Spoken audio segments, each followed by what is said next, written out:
वृंदावन नगर में एक वृद्धा सरोज अपने बेटे अर्जुन और बहू स्वाति के साथ रहती थी। सरोज भगवान शिव की अनन्य भक्त थी। वो दिन रात भगवान शिव की पूजा अर्चना में लगी रहती थी। उसका बेटा अर्जुन खेती करता था और फसल ठीक ठाक ही होती थी। स्वाति अपनी सास को देखना नहीं चाहती थी, ना तो उसे ठीक से खाना देती और ना ही पहनने को कपड़े। इधर स्वाति खुद तो बढ़िया भोजन बनाकर खाती थी, लेकिन सास को रूखा सूखा खिलाती थी, जिससे सरोज दिन प्रतिदिन कमजोर होती जा रही थी। ओम जय शिव ओंकारा, प्रभु जय शिव ओंकारा। बेटे तुम काम पे जा रहे हो, ये लो प्रसाद। हाँ माँ, आप दिन भर पूजा करती हैं, लेकिन इससे कुछ नहीं होता। आप बस बैठे बैठे पूजा करती रहती हैं। माँ जी, खाली पूजा ही करेगी, कभी कभार थोड़ा बहुत घर का काम भी कर लिया कीजिए। दिन भर मैं अकेली सारा काम करके थक जाती हूँ और आप सिर्फ पूजा में लीन रहती हैं। ठीक है बहू, लाओ मैं झाड़ू लगा देती हूँ। सरोज घर का सारा काम करती है, झाड़ू पोछा और दोनों वक्त के बर्तन भी धोने लगी। बाकी समय वो शिव की पूजा में लगी रहती। बेटे, कल से सावन शुरू हो रहा है। मैं इस महीने भगवान शिव की विशेष पूजा करना चाहती हूँ। माँ, इसकी क्या जरूरत है? तुम वैसे भी रोज शिव जी की पूजा करती हो। इस बार फसल अच्छी नहीं हुई है, अभी पैसों की काफी दिक्कत है। आप अपने ये पूजा पाठ रोज की तरह ही कर लें। सरोज मायूस होकर वहाँ से चुपचाप चली जाती है। अब स्वाति को अपनी सास और भी ज्यादा बोझ लगने लगी थी।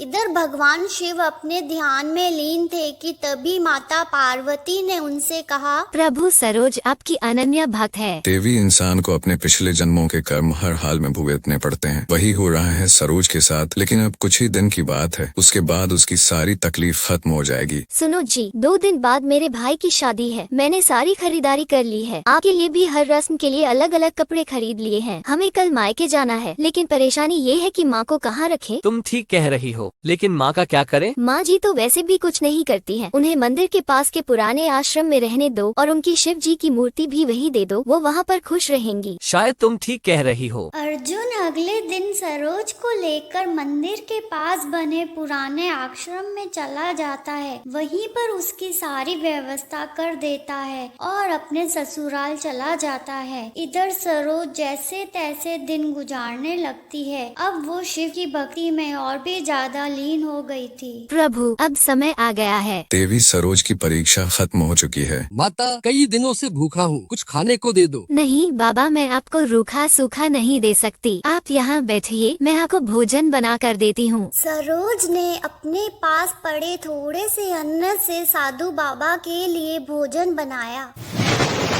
माता, आपने जितने सच्चे मन से मुझे भोजन खिलाया है, उसके लिए इंसान का अमीर दिल होना चाहिए, जो पैसों वालों के पास नहीं होता। ये कहते ही शिव जी अपने असली रूप में आ जाते हैं। ये देखकर सरोज उनके चरणों में गिर पड़ती है और खुशी से रोते हुए बोलती है, मेरे प्रभु, मेरे स्वामी, मुझे आपके दर्शन मिल गए। मेरे जीवन का लक्ष्य पूरा हो गया। मैं तुम्हारी भक्ति से बहुत प्रसन्न हूँ। मांगो, तुम मुझसे क्या मांगना चाहती हो? प्रभु, मैं चाहती हूँ कि मेरे बेटे और बहू को सच्चे प्रेम और भक्ति का एहसास हो। वे अपनी जिंदगी को बेहतर बनाएं और दूसरों की मदद करें। तथास्तु, तुम्हारी भक्ति के प्रभाव से वे दोनों सही मार्ग पर आ जाएंगे। उधर स्वाति के मायके में उसकी माँ की तबीयत बहुत ज्यादा खराब हो गई और उन्हें तुरंत ही अस्पताल लेके जाना पड़ा। स्वाति को अस्पताल में पता चला कि उसकी माँ की तबीयत बहुत ज्यादा गंभीर है और उसकी जान बचाने के लिए एक अत्यंत महत्वपूर्ण इलाज की आवश्यकता है। डॉक्टर से स्वाति को पता चलता है कि उसकी भाभी ने उसकी माँ के साथ बहुत बुरा बर्ताव किया है। ये सुनकर स्वाति को भी अपनी सास में अपनी माँ दिखने लगती है और उसे अपनी गलती का एहसास होता है। स्वाति को ये महसूस हुआ कि उसने अपनी सास के साथ कैसा व्यवहार किया और वह खुद अब उस दर्द का अनुभव कर रही है। स्वाति को अपनी गलती का एहसास हुआ। उसने अर्जुन से कहा, हमें माँ जी को वापस लाना चाहिए और उनकी भक्ति से कुछ सीखना चाहिए। हमें उनकी तरह सबकी मदद करनी चाहिए। अर्जुन और स्वाति ने तुरंत सरोज को